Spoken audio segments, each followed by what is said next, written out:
Good evening, everyone, and welcome to Conversations in Black Studies, sponsored by the Wake Forest University Program in African American Studies. This series is a series of curated public conversations examining some of the key ideas in the discipline of African American Studies and invites students, scholars, activists, and organizers to engage some of the historic and contemporary issues animating the scholarship in the field of African American Studies. Today, I'm glad to be joined by a dear friend and longtime organizer and distinguished journalist, Charlie Cobb. Charlie Cobb comes to us from a long way, a long tradition in the Black organizing movement, but I want to open up our conversation tonight with some of his words on the occasion of the 50th anniversary of the March on Washington for Jobs and Freedom. Writing in the Washington Post on August 28, 2013, Cobb writes, "When the March on Washington took place in August 1963, I was in jail in Greenville, Mississippi. I had gone to Greenville as a field secretary for the Student Nonviolent Coordinating Committee to work with local people working on voting rights. We didn't expect that when high school students, hearing that freedom riders had come to town, would decide to hold a sit-in at the Woolworth department store. The students were arrested. I and a fellow SNCC worker, Charles McLaurin, mounted the steps of City Hall to publicly denounce the arrest, and we were arrested too." Charlie Cobb ends his Washington Post op-ed with these words: "I met King only twice. Still, I know of his discomfort with his increasingly iconic status. He knew what the freedom movement was and who made it. If he were standing in the shadow of his own memorial on the mall this weekend, I believe he would wonder what happened to his message and where are we going now?" I open up with these words because they elegantly capture the contours of an exemplary commitment to community, struggle, and a never-ending quest for justice, even in a moment of doubt. Charles Cobb was served as SNCC field secretary from 1962 to 1967, and he originated the idea of freedom schools as part of the 1964 Mississippi Freedom Summer Project. He began his journalism career in 1974 as a reporter for WHUR Radio in Washington, D.C. In 1976, he joined the staff of National Public Radio as a foreign affairs reporter, bringing to that network its first regular coverage of Africa. From 1985 to 1997, Cobb was a National Geographic staff member, traveling the globe to write stories from places from Eritrea to Russia's Kuril Islands. He is the co-author with the late civil rights organizer and educator Robert Moses of Radical Equations, Civil Rights from Mississippi to the Algebra Project. His most recent books include On the Road to Freedom, a guided tour of the Civil Rights Trail, and This Nonviolent Stuff Will Get You Killed, How Guns Made the Civil Rights Movement Possible. While serving as distinguished visiting professor of Africana Studies at Brown University, he designed and taught a course called The Organizing Tradition of the Southern Civil Rights Movement and introduced a new generation of students to the Southern organizing tradition. In 2008, the National Association of Black Journalists honored Cobb's work by inducting him into their Hall of Fame. Let's welcome Charlie Cobb to tonight's conversation. My grandmother calls me Charles. Well, yes.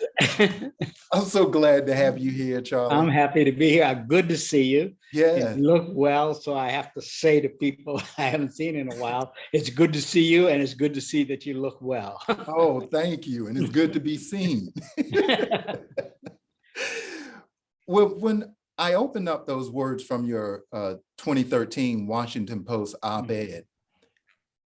You opened up with a scene from a young organizer in Greenville, Mississippi. How did Charles E. Cobb Jr. get to Greenville, Mississippi? Well, there's more than one piece. Let me just briefly say, because it's important to understanding what has shaped my life, is that I come from a race family, a family of race people who, and all of us, talking about my sisters and myself, the kids, we were raised to commit to the idea, to use Marcus Garvey's phrase, the redemption and vindication of the race. I mean, that's it. If you look into my family history going all the way back to the days of slavery, and we have a strong oral history tradition in our family on both my mother's side, and my mother's people come out of Mississippi, and my father's side, and my father's people come out of North Carolina. So that's important. The other piece of this has to do with the sit-ins. Mm-hmm. When the students first in North Carolina at Greensboro, although they weren't the first sit-ins ever in the history of Black struggle, but when the students began sitting in Greensboro, North Carolina, and they spread so rapidly across the South, and we're following it in newspapers and to a lesser extent on television, what's coming through to us for the first time, I would argue, that civil rights is something that more than grown-ups can do. Because we're looking at people our age. We're looking at John Lewis. We're looking at Diane Nash. We're looking at Julian Bond. We're looking at Bernard Lafayette. We're looking at a whole range of people. I mean, I was in my last year of high school when the sit-ins erupted. And the question that's coming through, and I was going to go to Howard, and the question that's coming through to us is, what are you going to do? Because if you were Black and going to college in 1960, 61, the odds were overwhelming that you'd be going to a historically Black college or university. And if you were going to a historically Black college or university, with the exception of a handful, Wilberforce, Lincoln, you were going to be confronted with what you're looking at. These students are and so the question that's coming through is, well, when you're faced with segregation, when you're faced with white supremacy in a way that you never had to confront it, as I went to high school in Springfield, Massachusetts, what are you going to do? So that's what, and as a result of that, I began joining the sit-in movement in Maryland and Virginia. And as a result of that, I got arrested. And then because I got arrested and was active in the movement, CORE, the Congress of Racial Equality, invited me to a workshop for student activists. And I took the bus because they didn't fly you anywhere in those days. And I got off the bus in Jackson, Mississippi, because the students were sitting in, and I felt it was one thing for me to be sitting in Virginia or Maryland. It's another thing for these students in Mississippi to be sitting in. As far as I was concerned, and most of us, Mississippi was the worst piece of the universe for any Black person. It was wholly defined in our thinking by the murder of Emmett Till. So I made my way to the student headquarters, and as soon as I told them I was on the way to Texas, they challenged me. One of them, Lawrence Giat, who was just coming out of Toul and would ultimately become the chair of the Mississippi Freedom Democratic Party, big guy, hovered over me and with complete disdain, I must say, said, "You're going to Texas for a workshop on civil rights? What's the point of doing that when you're standing right here in Mississippi?" And the message was, we're getting ready to do stuff here. And if you're serious, you're not going to go off and chatter somewhere about civil rights. You'll stay with us. And I did. I wound up, I said, well, it's summertime. I can go hang with these people for a couple of months. But what I didn't know is once you do something like this and you've gotten people involved with you, you're taking them to the county courthouse, you can't say at the end of the summer, well, it's been interesting, folks, but I got to register for classes. Thanks a lot. No, I wound up staying. I wound up staying for over 4 years in Mississippi before I felt comfortable leaving to do some other stuff in other places. And that's the short version of my involvement with SNCC. And because I became involved with SNCC, because I became involved with Mississippi, and that's the short version. Talk to us a bit about not only your experiences in Mississippi, but the very idea of what you term the Southern organizing tradition, that you don't just drop in and move on, but you actually come and stay and work with communities. Yeah, well, one, and I learned some of this later as I began to think about my experience, the real tradition of Southern struggle, for sure, is the organizing tradition. If you think about it, enslaved Africans were not conducting protest marches on auction blocks, and they weren't holding sit-ins in plantation manor dining rooms. So what were they doing? Well, they were organizing. What were they organizing? They were organizing escapes. They were organizing revolts. They were organizing sabotage. They were organizing work slowdowns. They were organizing. So the whole tradition of Black struggle, long before SNCC or I came into existence, is a tradition of organizing. And that's what when we had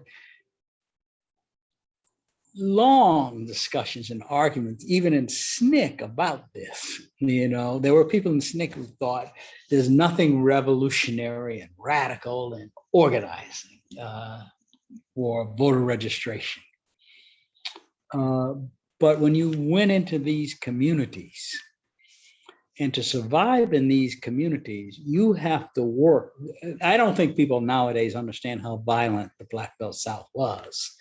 But in order to survive in these communities, you had to work within the consensus that existed about struggle. And these people, often the ages of our parents or grandparents or World War II veterans, they were clear. What we need your energy for. And that's what they were saying. We want to use your energy to organize. And to survive, you had to commit to their consensus. It didn't mean you didn't think about other things, but you had to commit to their consensus. They were going, as more than one resident in some rural Mississippi county told me, we're not going to let the white people kill you, Charlie. And that's because we were committed to working within the consensus that they held about what was important. And you dug in, and the first thing you learned, it didn't take you more than a day or two, was that when you came into these communities in these counties, you were bringing danger with you. You were putting people at risk by involving them in an effort to say, register to vote. Their jobs were threatened, their lives were threatened, their churches were bombed. You knew, I remember we had been in Sunflower County, Rouville, 2 days maybe. And we're walking down a dirt road, a car comes to a roaring stop beside us. Out jumps a white man with a pistol. And he says, and I remember the words exactly because you always remember the words in these circumstances. He says, "I know you niggas are here to cause trouble." No, he says, "I know you niggas ain't from here and you're here to cause trouble. I'm here to tell you to get out of town." It's like a cowboy movie, right? Except this guy was the mayor and he was the head of the White Citizens Council. And he ran the hardware store. He broadcast the agricultural news on the local radio station. So you knew, one, you're in these little bitty communities, so there's no secret about you being there. The word is going to get out. And the people who choose to associate with you are in danger. And you have to learn how to work around that and how to get people to at least think about what you're urging them to do, while at the same time not getting them killed. And it's slow. It's sitting on front porches. You know, it's maybe having a beer at the juke joint. It's going to church with people. It's watching the soap operas with the old ladies and being up on them the way they were up on them. I mean, all of that is a part of the organizing because you're trying to embed yourself in these communities and you're trying to get people to see that they have the strength to take on this system that's just grinding them down, often with violence. When you speak about embedding yourself in a community and pulling on the traditions that are indigenous to that community, immediately the name comes up, Ella J. Baker, Miss Baker. Talk to us about what— Miss Baker is the one that pointed us in this direction. Remember, we were sit-in students and freedom riders, direct action people, protesters, community organizing, and particularly community organizing around the vote. It wasn't in our heads. It was Miss Hamer who had a whole network across the South because she had been the NAACP director of branches in the 1940s. She was introducing us to her people. And her people, the way they saw us, we were young and had energy. And the way they saw us was, we want to use y'all. No, we're not interested in having a sit-in in our county. There weren't too many places anyway in rural Mississippi where I worked where you could sit in anyway, maybe the Cotton Gin or something. But so she was the one that talked to us about reaching out to people from the ground up. She was the one who talked to us about the need to recognize the strength of local people. And if you want to make change in the South, particularly the Black Belt South, then it's these people you have to reach out to. There won't be change without the Fannie Lou Hamers. There won't be change without the E.W. Steptoes. There won't be change without the Unita Blackwell. Some of these names, I mean, whoever's in this discussion won't recognize me, but I assure you that there was a whole network of people, strong people. And that was one of the big lessons that I learned in the South, was the lesson of the remarkable strength that can be found in local communities once people decided you were serious about what you were doing. And none of this happened in a hurry. You know, it's slow. It's putting one foot in front of the other. It's sitting on front porches. It's going to church. It's eating Sunday dinner. It's a whole lot of stuff. But once people, and that's the thing about people in the Black Belt South, is that although there you wouldn't find a great deal of reading and writing literacy, there is excellent people literacy. And these people could size you up the way they could size up the weather. You know, the way they could size up what status the crops were going to be in. They could do that to you too. And they were. That's exactly what they were doing when we entered these counties and towns. And you know, a lot of the work was conversation. That's all. And always something would come up that, you know, when the first time we all got hauled off to jail by the mayor of the town, you know, everybody knew. Ruleville had 1,100 people in it, so nothing was secret in this little bitty town. And we're hauled off to jail by the mayor, who says we're in town to stir up trouble. But he had to let us go. And McLaurin, the guy I'm working with, a native Mississippian, I was a little unusual in Mississippi in the sense I was not from Mississippi. Almost all the figures in the Mississippi movement were native to Mississippi. But when the mayor told us to get out of his office, Mac said, well, no, you have to take us back to where you picked us up. And I didn't understand it because as far as I was concerned, in this little bitty town, I did not mind walking back to the neighborhood where we picked up. And later I asked Mac, I said, well, why were you so insistent that the mayor bring us back to where we were picked up? He said, because everybody in that community saw that we were picked up.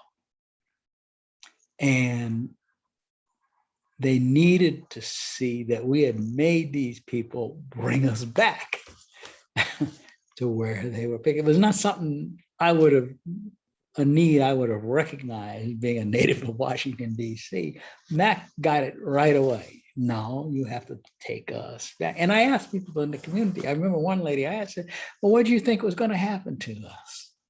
Ms. Johnson, I think her name was. And she said, we thought y'all were going to be in the river.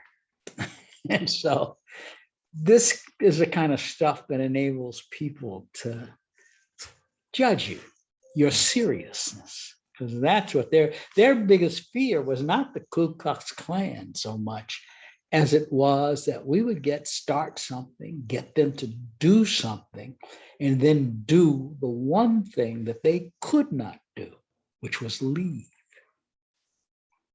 And in leaving, leave them exposed. So you had to show that you couldn't be run out. And this is all part of the nuance of building a relationship in a community in a time of terror. You know, this was terrorism that was unfolding in Mississippi or Alabama or Southwest Georgia or the Arkansas Delta. And Black people in the United States have some of the earliest experiences with terrorism. And the only way you survive terrorism is if you have some roots in the communities being terrorized. And these communities came to look at us as their children and as people that they needed to protect. You mentioned the exceptional people literacy of the citizens of Mississippi. At the same time, you were also working to provide them with other forms of literacy through Freedom Schools. Yeah. Come out through Freedom Summer. This over hundreds of pages of, the Freedom Schools proposal. Talk to us a bit about your efforts at Freedom Schools, designing that, and also how it continues to build up on this lesson in the philosophy of Ella Baker's coming from the grassroots. Okay, well, look, one of the things that surprised me when I first came to Mississippi, especially up in the Delta, was that you had in Black communities what looked like brand new schools. If you came from me, like from above the Mason-Dixon line or from Washington, D.C., your attitude about what schools must have looked like in Mississippi was some rotting shack sagging in the swamp or something like that. But then when you drove in the Delta, you saw these brand new brick schools. And it wasn't until you went inside schools and stayed long enough before you were run out that you saw the labs didn't have equipment, test tubes or microscopes. The libraries didn't have books, or they were poor. But you know, the history book in the U.S. history book in the state of Mississippi, the chapter on the Civil War was titled "The War of Northern Aggression." You saw what we came to call sharecropper education, no matter what they look like on the inside. And these schools were built to give the illusion of separate but equal within the context of the 1954 Supreme Court decision. But when you went inside the schools, you saw what they really were, and you saw the students, with the exception of some heroic teachers. And I think that's a story of the South that still is inadequately told. Teachers who really, against all odds, taught their students, you know, and I mean, really told the students, put your books in the corner there. This stuff is not serious. I'm going to teach you. And that's a whole story about Southern education and is inadequately taught. And but in general, in public schools, and partly because principals were so big a part of the system, you got sharecropper education. Schools were based on the assumption that the only role for Black people was to work for white people. You didn't need to educate them because they're going to be picking cotton or rice or tobacco or sugarcane. And you don't need to educate them. So we never had the ways and means of grappling with this. We were aware of it. But within the context of the 1964 Freedom Summer, where we were going to have upwards of 1,000 students coming down into Mississippi to work, the question of what are we going to do with them inevitably arose. And education just seemed to be a logical thing to use them for. No, they weren't professional teachers, but they were coming from some of the finest universities in the country. And you could use them to, at least over the summer, develop an education course. And as a practical matter, it meant you didn't have to drive from one side of the Delta to the other with them and push yourself at risk, because community freedom schools took place within the Black community, which meant that people would be more comfortable going to them. You know, if you hold a freedom school in the church, or if you hold a freedom school even under a tree, that's radically different than going to the county seat and asking these white people if you can register to vote. So people are comfortable. In fact, one of the big surprises we had with the freedom schools, because we didn't anticipate it, because we saw the freedom schools as schools for kind of middle school students and younger, maybe high school, middle school, and whatnot. And what we found was a number of grown-ups were showing up interested in getting educated too, particularly on literacy. And we hadn't anticipated that. You know, they were interested in the session on Black history. You know, they were interested also in sessions on arithmetic. How do you count? Because they're all being cheated at these plantation commissaries. So I wrote a proposal, essentially, for this to SNCC. And it became one of the larger programs that we wound up doing in Mississippi. And I'm pleased to say there are still freedom schools unfolding in the country. Marion Wright Edelman's Children's Defense Fund probably has the largest one. but it was all, for us, it was a short-term solution for a long-term problem. We knew that freedom schools were not going to solve the problem of education in Mississippi. But we also knew that education needed to be attached to movement, which I still think is a weakness in public education today. You talk about education and connecting it to movement. You also, Charlie, the movement was not just about the US, and your involvement was not just in the US and the US South, but you also connected with the African liberation movement. Yeah, I mean, Go ahead. it's important to understand that as things were unfolding in the United States around voter registration or desegregation or countering white supremacy and racism, African nations were beginning to emerge free of colonial rule. I mean, most of the African nations that became independent in the 1960s, and we're paying attention to that. Mm-hmm. One of the reasons we're paying attention to it is because there's a lot of African students at HBCUs, and they want to know what we're about, and we want to know. We're hearing about groups we didn't know very much about them: the ANC, the PAC of South Africa, the MPLA of Angola, Frelimo of Mozambique, ZAPU and ZANU. We sort of heard, well, we didn't know, but if you went on a Black college campus, certainly in the 1960s, you want to find a substantial presence of African students. And they made their way to us, we made their way to them. And we were aware of anti-apartheid struggles. We were aware of Nelson Mandela.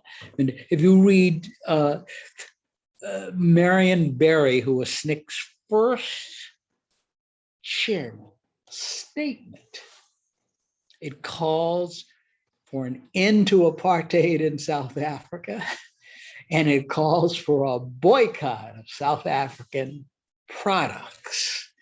Now we didn't know a lot, and it probably helped that our executive director, Jim Foreman, had gotten his master's degree in African studies. So we didn't know a lot. I mean, hell, some of us thought maybe Kwame Nkrumah was the president of all of Africa. We thought that the Mau Maus of Kenya were probably, and I should tell you this story about Medgar Evers because it's more than sick. Medgar and his brother Charles were World War II veterans. When they came back home, they thought about organizing a Mau Mau movement in Mississippi because they're reading about the Mau Maus in the Black newspapers, the Pittsburgh Courier, the Amsterdam News. These papers are reporting on the Mau Maus. And Medgar and Charles, Medgar's wife, Merle, told me this. And I'll tell you how it came up, the discussion came up. I asked Merle, I was interviewing her, and I asked her, well, how is it, I said, that your son, Kenyatta, has an African name? I mean, your son is born in the 50s. I said, it's not you. It's one thing to have an African name in the late 60s and 70s. Your son is born in the 50s. How did he get this African name? And that's when Merle told me this story about Medgar and Charles wanted to organize this Mau Mau movement, which meant that anytime a Black person was killed unjustly by a white person, they'd have this group that would go out and assassinate a white person. and they backed away from the idea. Medgar didn't think that was necessarily a good idea. But I found it interesting that as an illustration of the influence of African independence on Black struggle in the South. And the same thing is going on in SNCC as we're watching Frelimo and MPLA and ZAPU and ZANU and ANC and PAC. All these groups, these countries were not independent in the 60s. You talk about the violence in the South, and you have this wonderful excerpt. I'm gonna read a small excerpt from your book. This nonviolent stuff will get you killed. Yes. That really gives you a sense of the culture, and also some of the commitment and the challenges that you faced. And in one of your chapters, you write, in attempting to build meaningful relationships with Black people in these rural communities, organizers quickly came to appreciate the fact that in their lives, danger was always nearby. Understanding and organizing local Black communities in the Deep South was not the same as mobilizing for a protest march or a sit-in. It isn't done by getting people who are going to respond to the big speech, says Bob Moses, thinking back to those dangerous days. It was slow, mostly quiet work, because any public challenge to the existing order of white supremacy could get organizers or their local supporters killed. Danger was not abstract. It was immediate and intensely personal, affecting the entire community, family, neighbors, and friends. Yes, there's, and I think I say it later in the book maybe, but the important distinction, if you're on a protest march or sitting in at a lunch counter and there's violence, the violence is always directed at you. And you could say, I can't take this, or I will take it, but the choice is yours. The violence is directed at you. In these rural communities in the South, the violence is collective. It's collective punishment. So they blow up a church, or they blow up a home. They attack the community. And that's very different. And the choices involved are very, very different. So when Hartman Turnbull says, and it's completely logical, Hartman Turnbull was a farmer and a critical supporter of SNCC in Mississippi. When he drove the night riders away with his rifle, and if rumors true, killed one of them. I don't know. I was never able to verify that. But when he drove the night, when we showed up the next morning hearing about this, the first thing Mr. Turnbull said was, I wasn't being non-violent. I was just protecting my family. And see, this is a different attitude that you're encountering in the rural South than you do at a lunch counter at Woolworths or something like, and I should say as an aside, the title of this book comes from Mr. Turnbull, because when he met Martin Luther King in 1964, after the courtesies of introduction, Mr. Turnbull, never known to bite his tongue, looked at Reverend King and said, Reverend King, this nonviolent stuff ain't no good. It's going to get you killed. And sadly, that was prophetic. So I think you really have to make a distinction, though, between community violence as it affects communities that you're working in, and violence that is directed at protesters on marches or in at lunch counters in restaurants. We've talked a lot about those experiences in the 60s, and Charlie, what amazes me is your ability to galvanize students' imaginations around the Black Southern organizing tradition. Talk to us a bit about the importance of spreading this understanding of the Southern organizing tradition to new generations of students, and the ways in which you feel that this is important to really understanding the deep transformations that are possible when everyday people stand up the way they do to transform everyday living. Yeah, I mean, we have over the last decade spent a lot of time interacting with today's activists in the movement for Black Lives or Black Lives Matter movement, whichever term you prefer. We spent a lot of time with them in conversation. And it's funny, they kind of made their way to us. And there are two pieces to this relationship. One, in seeing the protest, we paid attention to them because today's protest, because they felt like us. We didn't know very much about them, but we were curious about them. Meanwhile, these protesters were trying to make their way to us because they felt of all the things they had read about or learned about in terms of Black struggle, what we did in the 1960s seemed somehow relevant to them. And so there began a kind of back and forth in conversations, meetings, conferences with groups like Black Lives Matter or BYP, Black Youth 100. When I last counted, there were 40 some odd of these activist groups. Mm-hmm. And they were trying to figure out what from our experience they could use. They were beginning and still are trying to grapple with the question of what beyond protest do we need to be doing?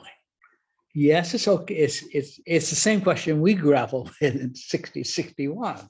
I mean, what beyond protest? What kind of future do we want? How do we build it? How do you organize to get the kind of future? That's the conversation they're having within their own movements. And they bring up with us, you know, how'd you do that? Why did you do that? Tell us about Ella Baker, because they know a few names. They know Ella Baker's name. Tell us about Ella Baker. You know, how did she influence you? You know, tell us about the people you work with in Mississippi or Alabama or Georgia or wherever you worked. They're very anxious, I think, to hear this SNCC is getting ready to commemorate the 60th anniversary of its founding. Actually, it's the 61st anniversary because COVID-19 prevented us having the conference and live when we intended to have it. But SNCC is getting ready to celebrate its official 60th, and it's consciously an intergenerational conference, you know, and almost all the panels involve intergenerational interactions between us and today's. And we're not trying to form a new organization or anything like that. But given our age now, we really feel a pressing necessity to empty out our experience among today's young activists, whether they choose to use it or not. I tell them all the time, I can tell you anything you want to know about organizing in Sunflower County, Mississippi. But if you want to talk to me about organizing in the west side of Chicago or South Central Los Angeles, I'm not sure how much I have to offer. But there are some basics I think you'll see about organizing and talking to people and learning the community and the kinds of priorities that exist in the community and the kinds of strong people that you can find in a community once they decide that you're serious. And we do this every week practically with these activists in this conference. And I hope everybody here on this will pay attention to at least some of it. Yeah. I know 2.5 days is a lot of time to sit in front of a computer screen, but you'll hear that coming up over and over and over again, this intergenerational necessity. And I think just as the SNCC didn't come out of nowhere, remember before SNCC, there was the Southern Negro Youth Congress. And before the Southern Negro Youth Congress, you look at the early days of the NAACP, this very strong organizing tradition. And if you look at the Reconstruction era, I mean, so SNCC didn't come out of nowhere. As I said at the beginning of our conversation, I come from a family of race people. You know, and they said, they made it clear to us that we're supposed to commit to doing something for the race. That's what we're supposed to do. And, you know, it'll be interesting to see how things unfold, because there's now, I think the issue of class, for instance, comes up in a way that it didn't in the 1960s. There's been a tremendous expansion of the Black middle class. And it's all over the map. Remember, what's his name out, Elder in California, when he was running against Newsom. I mean, he said, and there's little that shocks me, but I was quite frankly shocked when he said that slave owners deserve reparations. Yeah, he said they lost their property. He said, it's a Black man. But, you know, I think issues of, there's obviously, and it's not just racial, there's obviously a greater divide between those who have and those who have not. And this affects struggle. I mean, yes, you could say there's a greater divide still between the Black middle class and the white middle class and so forth. But if you look within the Black community, you'll find the wealth gap within the Black community among Blacks is greater than any nation in the world. And what that means, I mean, what does it mean for Barack Obama to be able to spend $8.2 million for his house and before buying it, pay $22,000 a month for his renting it? These issues, I think, are going to intersect with the specific issues of race to a greater degree than they did in the 1960s. You know, I noted that 2 months ago, the Black Caucus denied membership to a Black Republican. I'm not sure, you know, what does this mean? Does Clarence Thomas represent progress? You know, I tell the young people, I'm 77, so I can call almost anybody young people. I tell the young people, you know, the future is yours. You're the ones that are going to have to come up with answers to these kinds of questions. I only had the Ku Klux Klan to deal with.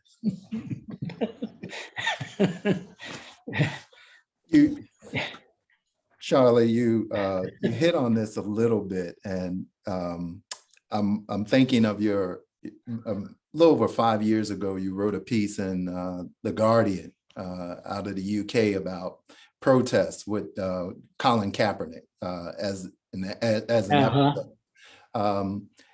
What do you see in the sense of you leave your Washington Post op-ed and with this sort of stirring, it's a sentence, but a sentence that almost reads as a question. And where are we going now? What is your sense of how we deal with where we're going now, given all of these dynamics that we're facing? I worry a lot.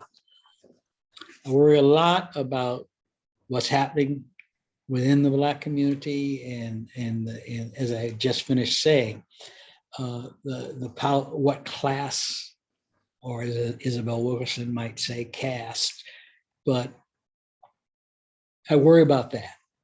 I'm not sure whether you don't wind up with a Black community in which the Black upper classes think of poor Black people the same way white people think of poor whites, trash. And I worry about that. I worry about especially the growth, and I have very strong feelings about this. The signs I see about the growth of fascism in this country. Because if you look at the vote, it's not just voter suppression, it's voter subversion that is underway in state legislatures. I worry about when I see legislation such as the Texas legislature recently passed with respect to abortion. I worry about what it means to put bounties, and that's what they're doing, on women who get an abortion. What does that mean? Well, I was just reading an article somewhere the other day where some right-wing guy was proposing the formation of 2 United States, one for the right-wing people. These are the kinds of questions. At my age, I'm really not going to have to meaningfully deal with them. But I have 5 grandchildren, and they will be confronted with these questions. My grandkids range in age from 2.5 to 20. And fascism is alive and very well in this country, from my view. And once I've been a foreign affairs, as you know, reporter. I was a foreign affairs reporter for many years, and I was in the midst of coup d'etats. I was in the midst of takeovers of governments as a foreign affairs.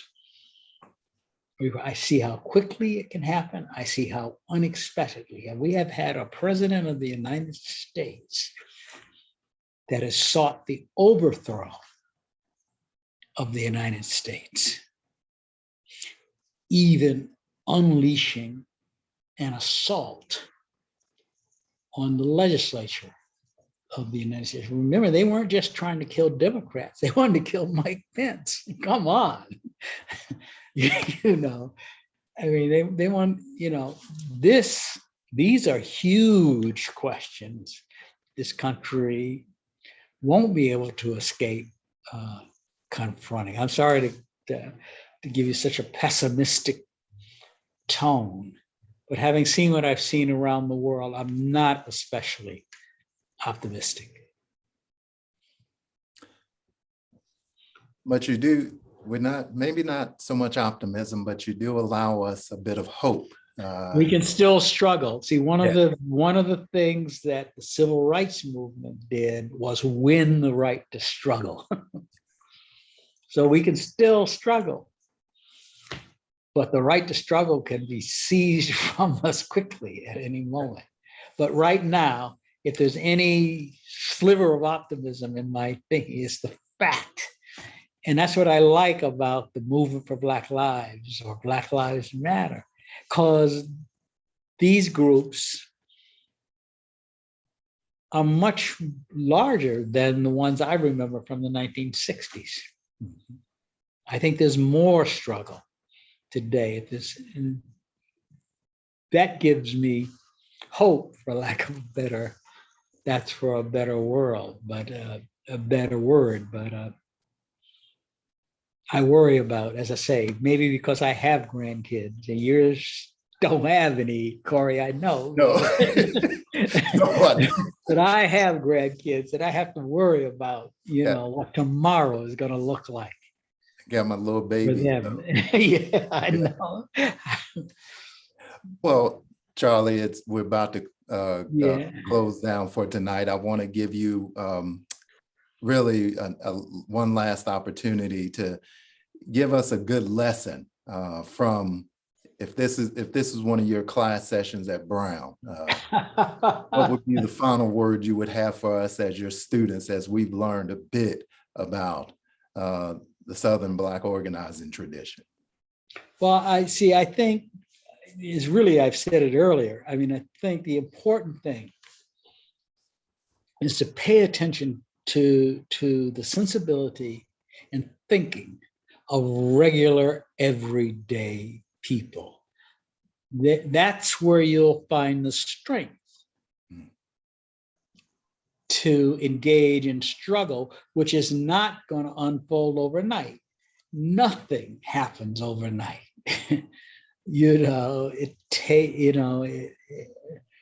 It's slow, and it's in the strength. It's the strength of ordinary people, everyday people, that enables you to sustain yourself and your struggle in this slow process. That's what the history teaches, really. And that's the great lesson that Miss Baker taught us. But we also learned it from countless people in Southwest Georgia and Arkansas and Mississippi, Alabama, Louisiana. I mean, look at Southern history, and that's what you'll see. It's not the charismatic leader. It's not the charismatic leader that really powers the struggle. It's everyday people deciding they've had enough, or as Mrs. Hamill put it, I'm sick and tired of being sick and tired. That's the lesson from my generation and its work in the South, that your generations and the generations that come after you need to remember.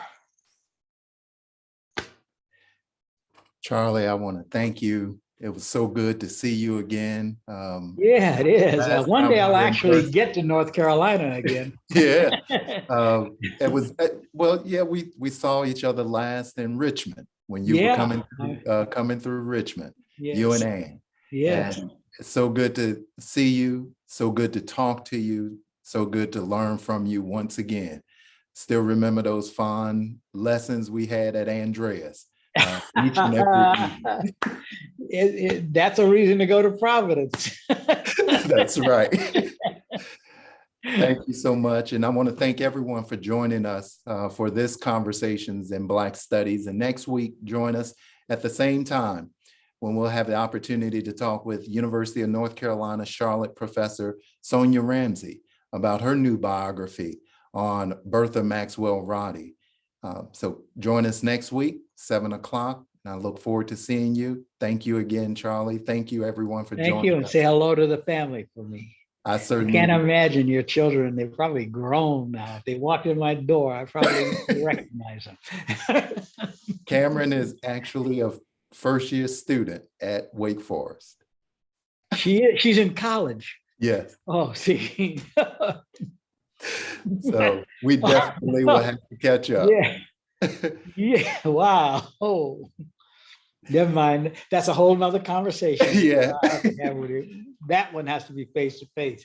That's right. And we'll do that. And we'll get you up here to Wake Forest face to face. Okay. Good enough. Right. Thanks for this so invitation, Corey.